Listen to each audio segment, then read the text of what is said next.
այս դահլիճում շատ է հնչում այն խոսույթը, որ դե չկա հանրային համերաշխություն,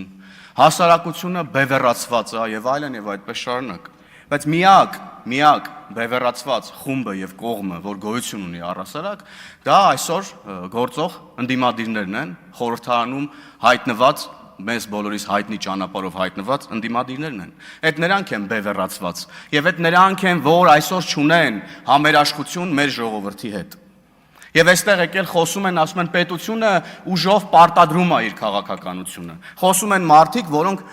վախի մթնոլորտի, քաղաքական սպանությունների եւ այլնի միջոցով ստիպել են ձևավորել մի հանրային համերաշխություն, որը ձեռնտու է իրենց։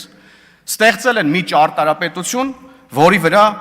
իրենք կառուցել են իրենց ապօրինի գույքը, թալանը, հարստությունը եւ այլն եւ այդպես շարունակ։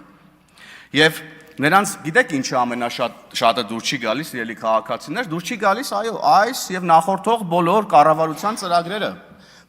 կառավարության ծրագրերը, որովհետեւ այս կառավարության ծրագրերը քանդում են այն ճարտարապետությունը, որի վրա նրանք ապրել են, որի վրա նրանք գոյատևել են եւ այլն եւ այդպես շարունակ։